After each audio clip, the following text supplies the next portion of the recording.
Hey everyone, as promised, here comes my Q&A video. I asked for your questions a while back and I got a bunch of really excellent questions. In fact, there's so many that I've decided to split this Q&A into several different videos, and I will also do a couple of blog posts or videos about some topics as well, because I've found them a bit too tricky to answer just by doing a simple Q&A like this. And as you can see, I am in a little bit of a different environment today because I decided to switch things up a bit, and I moved from another corner in my living room because yes, I have my sewing corner in the living room, and diagonal from my sewing table is this IKEA sofa where I do some resting and also can watch over my sewing table. And so I figured, since today's theme of the Q&A is more general questions about sewing and not in particular showing you different sewing techniques, I figured I might as well switch things up a bit and change the settings. So now I'm all ready to answer your questions. Marie and Kathleen both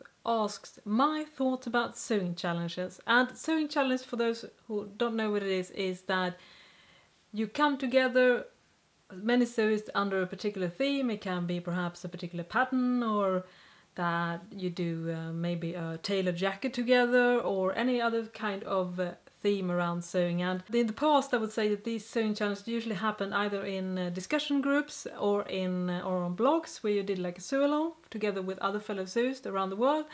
And now I would say that a lot of those sewing challenges has moved to Instagram under different hashtags, and also in Facebook groups. And the last challenge I did was about a year ago, when I did the little red dress project that the fellow sewing YouTuber Running in Style initiated, and the premises of that was to make a red dress just in time for the holidays. And that was a super fun challenge.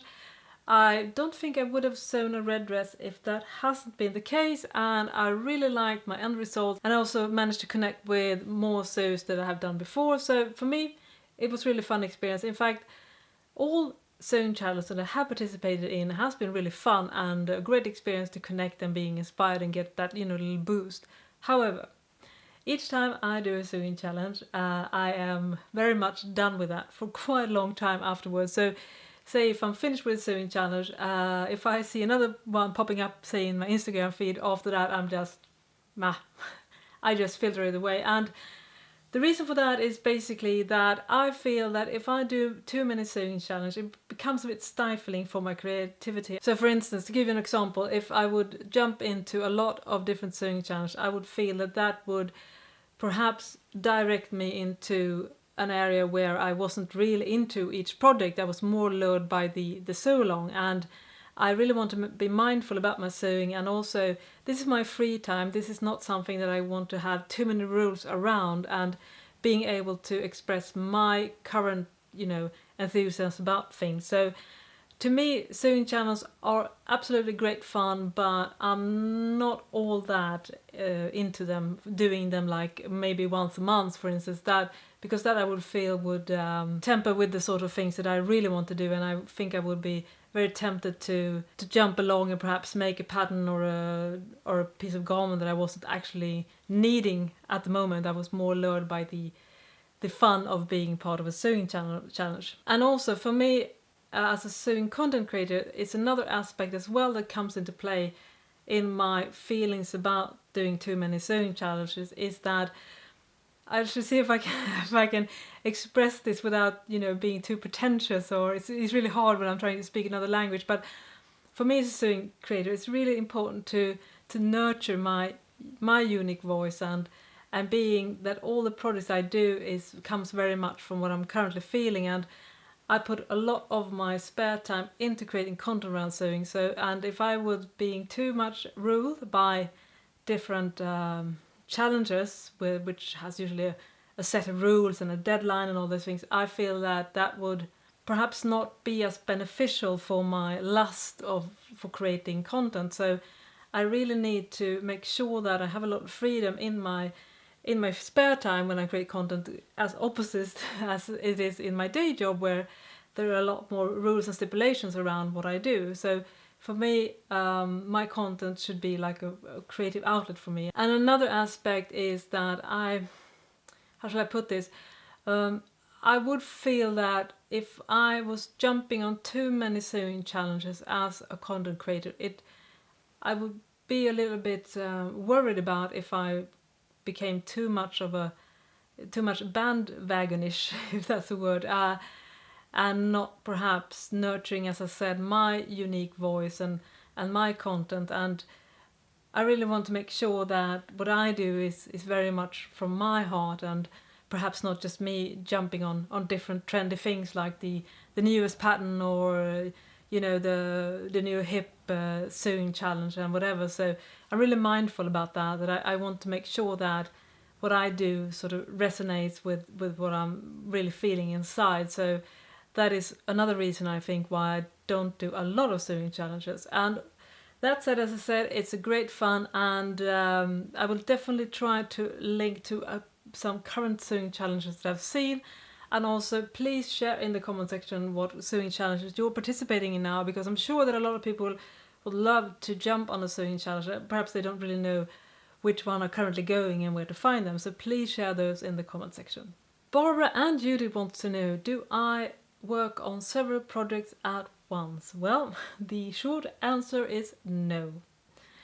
I usually don't work on many sewing projects at once. For me, I think it all depends on your personality.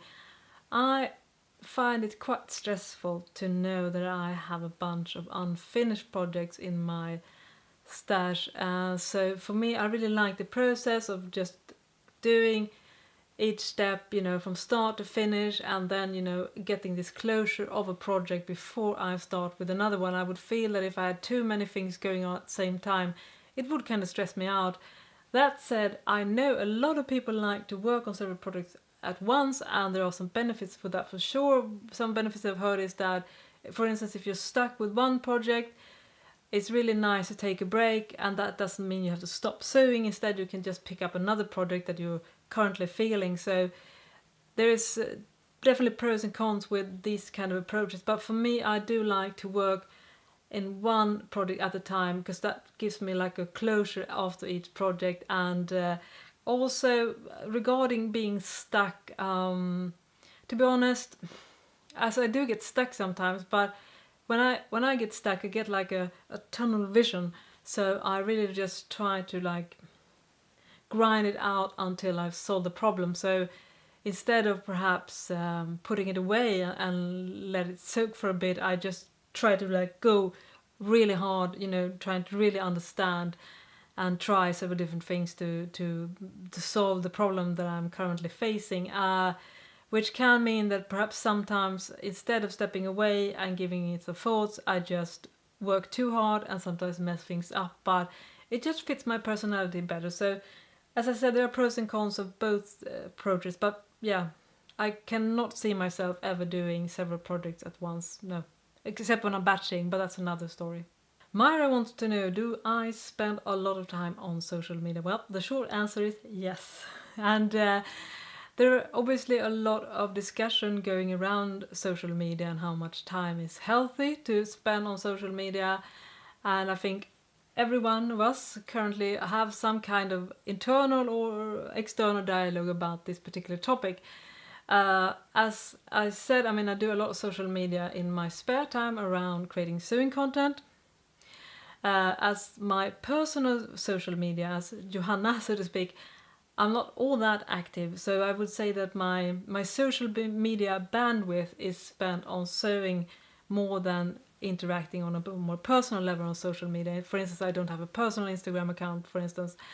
And also in my day job, I also do social media on a daily basis. It's not the main part of my work, but it's one part of my work. So yeah, I do spend a lot of time on social media. And as for spending a lot of time on social media, there is obviously pros and cons, as I said.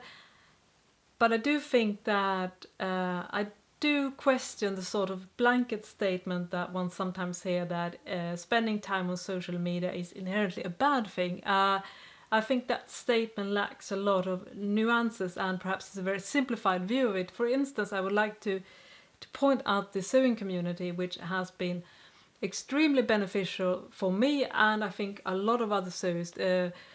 I've been sewing before social media, and if social media disappeared tomorrow, I would still keep on sewing. But thanks to the sewing social media, it has definitely given my sewing life a new bout of energy, and I feel, being able to connect with people all around the world, learning from them, sharing experience, and being able to share my knowledge to other people and help them, that is a wonderful thing which wouldn't have been possible without social media. And so for me, when it comes to sewing social media, I think that the pros vastly outweigh the cons. So I definitely think that you should be actually examining a bit closer before one says, oh yeah, it's bad to spend too much time on social media. That said, I do think there are some cons about spending too much time on social media, and I had a lot of time to think about that because back in 2012 I injured my right wrist, which meant that I ended up taking an unplanned break from social media, and that break lasted way longer than it took my wrist to heal. But I would say that during that long hiatus I realized a couple of things. First of all, that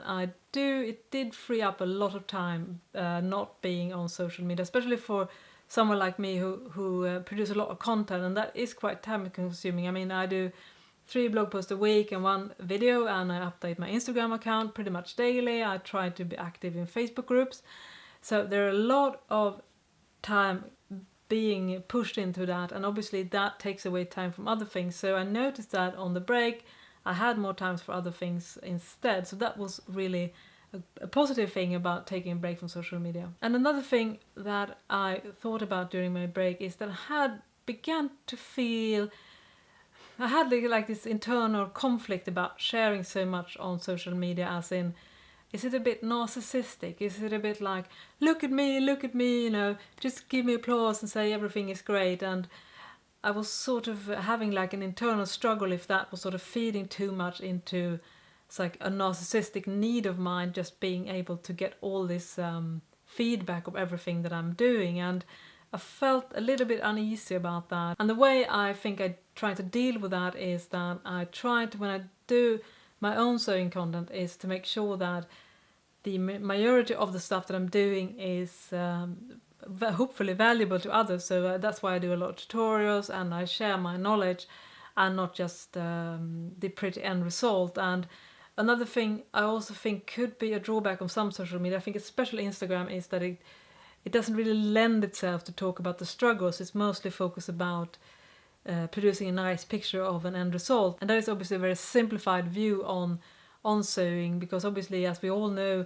there are a lot of struggles going on and not everything is picture perfect at the end result and Instagram friendly. So for me at least, that's also why I hold so much onto my blog and my YouTube channel, because that I feel I have a place to talk about the struggles and all the things that didn't go like picture perfect. So that is perhaps another thing about social media that I think one should be mindful about, at least, and being understanding that perhaps even though you see this gorgeous detail of a blouse and think, oh, that sewist must have it so easy, there's usually a lot of things going on behind the scenes that you can't really tell with just the pretty end result. Ariel wants to know, what is the ratio of woven versus knit fabric in your sewing, and has it changed over time? Well, if I take a look at my fabric stash currently, I would definitely venture to say that around 75% of the fabrics in my stash is knits. And the change happened when I bought my serger around 15 years ago, and that's where I really sort of dived deep into sewing knits. And before that, I had the tendency, I would say, that a lot of knits fabrics I bought ready to wear, and the woven garments I made primarily myself. So that was a shift that the serger really enabled me to create garments that look very much ready to wear. And also the serger was a combination with a cover stitch machine, so I was also able to hem it in a professional way. I just really like working with knits, and I feel that has become something of a speciality of mine. But I do love work with wovens as well, and for instance, for the last years I've sewed a lot of blouses in different woven fabrics, so I'm definitely really like working with woven fabrics as well. In fact, in some ways they can actually be easy to work with than a lot of knit fabrics, so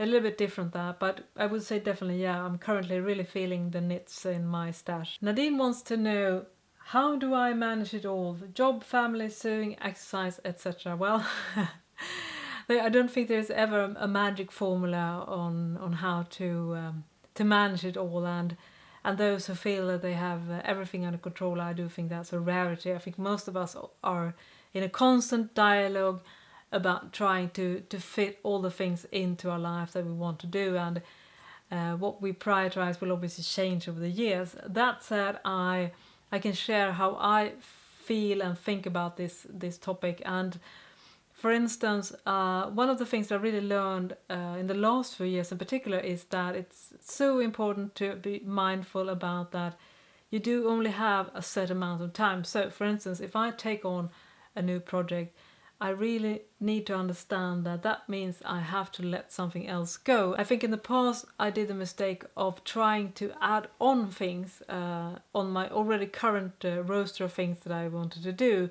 which became a bit overwhelming in the end. So now if I take on something, I always try to think about other things in my life that I could simplify. So that means I do make that trade-off always in my life. To give you some concrete examples, since I do so much sewing content in my spare time, plus I have other hobbies as well, and a family and friends and all else, and a home, that means, for instance, that when it comes to my exercise regime, I work out during my lunch hour, and that means that I do save a lot of time. So when I'm home, I don't really have to try to fit in exercise after work.